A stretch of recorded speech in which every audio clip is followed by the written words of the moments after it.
Honorable Privy Council came to the conclusion that unless parties are domiciled in Ceylon, because it was Ceylon at that point of time, unless parties are domiciled in Ceylon, no jurisdiction to dissolve the marriage. That was based on, again, private international law. In India, if we go back, the Supreme Court of India was required to decide one more interesting issue in a case of a Sarla Mudgal versus Union of India, where the husband got himself converted into Muslim and performed a second marriage.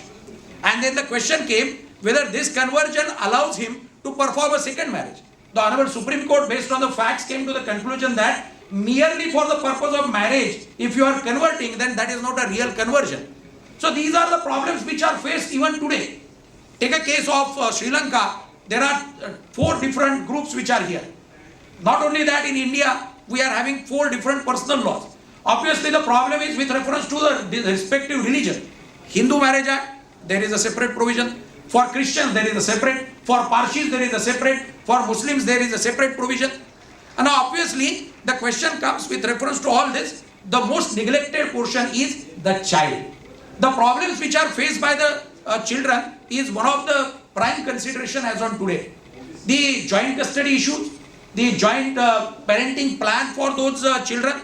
Not only that, the child adoption is also one of the issue. Adoption is permitted in Hindus only, and other religions are concerned. Unfortunately, there is no provision in their personal laws. So again, that's one more challenge. Enforcement has some problems. We understand that. Enforcement consists of 3 stages.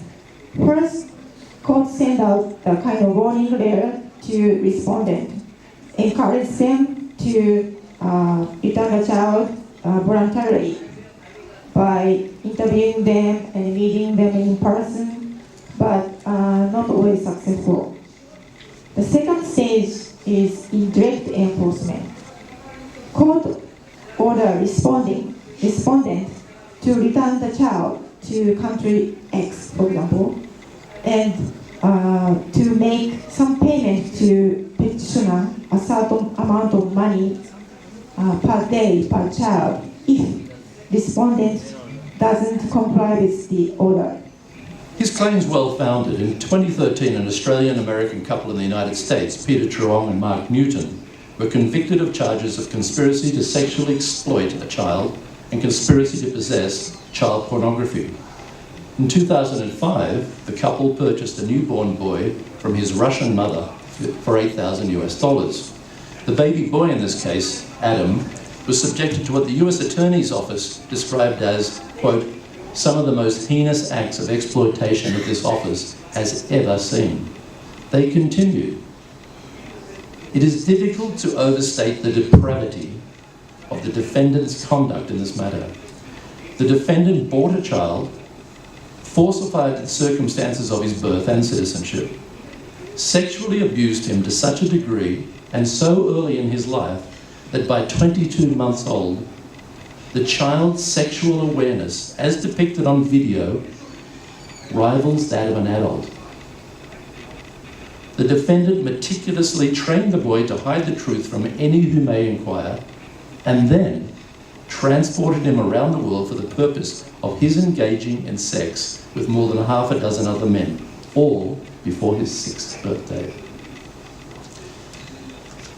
The Pennsylvanian case of Huddleston further highlights the risk that commercial surrogacy can be exploited by pedophiles.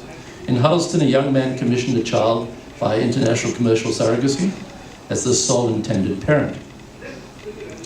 The surrogate infant died 6 weeks after being delivered to the commissioning father as a result of severe physical abuse.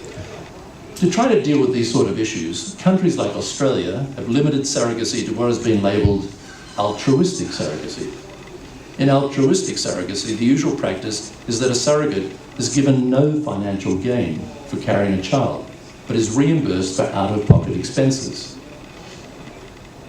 such as medical costs, travel, time off, etc. But they don't get an actual profit from the actual carrying the baby. A few countries, however, including various parts of the United States, support commercial surrogacy. Thailand used to be one of them. The baby Gyami incident, which I will outline here, was the catalyst for Thailand banning foreign commercial surrogacy in 2015.